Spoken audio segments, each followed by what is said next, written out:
Minu nimi on Priit. Mina tahan teile rääkida sellest, kui vajalik on põllult võtta mullaproove. Ja mullaproov see on nagu autol või traktoril tehnoülevaatus, mida iga põllumees peab teatud perioodi jooksul kindlasti tegema, et olla kindel oma põllu ja mulla õiges kasutamises. Oma põllust kõige parem ülevaate saamiseks on vaja võtta mullaproov. Mullaproov võetakse tavaliselt 10–12 cm sügavuselt, kas kevadel või sügisel peale kultuuride koristamist.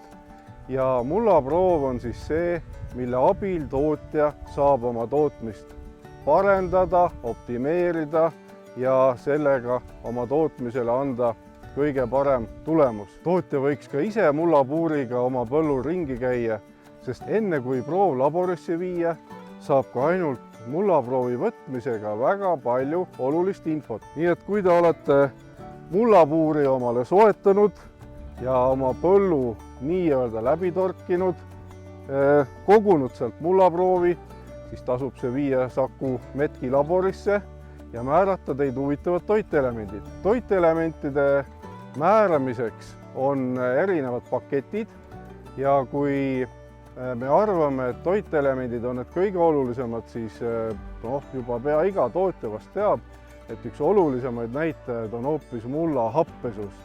Ja mulla happesusest sõltub näiteks see, et kui hästi mingi kultuur ennast sellel põllul tunneb. Igal kultuuril on oma pH või happesuse vajadus. Paljud kultuurid mingitel happesuse tasemetel ei kasva või kasvab halvasti. Ja siin on oluline reegel, et paljud kultuurid ei taha happelist mulda. Ja seda saabki kindlaks teha kindlasti mullaprooviga. Sellel on ka väga lihtne lahendus.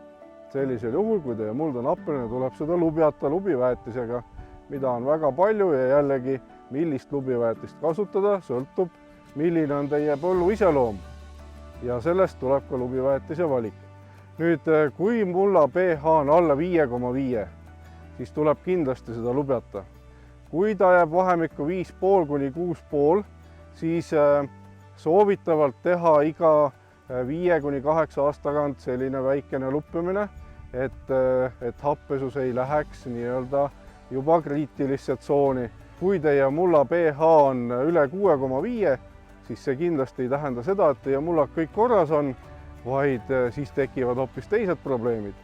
Ja siin me jõuamegi nüüd toiteelementide juurde. Kindlasti tuleks mullaproovist määrata fosfor, kaalium, kaltsium, magneesium ja soovitavalt ka mikroelemendid. Ja kui me nüüd hakkame vaatama, et kuidas ja millised tasemed on head, keskmised või halvad, siis sellise rusikareegliga võiks öelda nii, et kui põllu mulla fosfori sisaldus jääb 45–90 milligrammi kilogrammi vahele, siis võib öelda, et fosfori osas on teie põld korras. Aga see on üldjoontes, tegelikult on asi palju keerulisem ja kui teie mulla näiteks pH on alla 5,5 ja fosfori sisaldus on üle 100, siis tegelikult taimed on ikkagi fosfori puuduses, sest fosfori omastamine sõltub väga palju mulla pH-st ja happelises mullas taimed fosforit ei omasta. Või teine näide, kui teil on kaaliumi sisaldus, vähemalt 130–240, siis jälle võite rahul olla. Tundub ja üldjoontes on tegemist optimaalse kaaliumi sisaldusega ja sellel tasemel võiks kõik põllud olla. Aga jällegi, kui me läheme lähemale, siis kui meil on tegemist aluselise mullaga, mille pH on üle 7 või isegi üle 7,5, siis isegi kui kaaliumi sisaldus on 250 või 300, võib juhtuda, et taimedele jääb seda väheks, kuna aluselises mullas on väga palju kaltsiumi ja kaltsium, kaalium on mõlemad katioonid ja piltlikult võitlevad selle eest, et kes taimesse pääseb. Ja kui seal on hästi palju kaltsiumioone, siis ei ole võimalik kaaliumil ligi pääseda ja tegelikult on taimed kaaliumi puuduses, hoolimata sellest, et kaaliumi sisaldus võib meil olla päris kõrge. Kõik see info tuleb meile ikkagi läbi mullaproovi. Ja me saame ka vaadata nüüd väetamise efektiivsuse poolt, et nagu jutt juba oli, et kui meil on liiga happeline muld, siis ei ole mõtet sinna väga palju toitelemente lisada. Kõigepealt tuleb tegeleda mulla reaktsiooniga. Kui meil on reaktsioon paika pandud, siis me saame hakata vaatama toitelemente, nii nagu sai räägitud, et soovita, kui fosfori kaaliumi sisaldus oleks vähemalt keskmine tarbeklass, see oleks tootele ideaalne lahendus. Tegelikult ei ole hea, kui ta on väga kõrge ja ei ole hea, kui ta on väga madal. Tootja peaks saavutama olukorra, kus enamasti on siis nii fosfor, kaalium keskmises klassis. Nüüd järgmine element, väga oluline, kaltsium, mis on kindlasti seotud mulla reaktsiooniga ja kaltsiumi kohta võib öelda väga lihtsalt, et kaltsium peaks olema üle 1500. Ideaalne, kui kaltsium oleks 1500 kuni 3000. Ja viimane element sellistest suurtest oleks magneesium ja magneesiumi piir võiks olla nii, et magneesium võiks olla üle 100. Et 100 kuni 200 vahel oleks optimaalne magneesiumi sisaldus.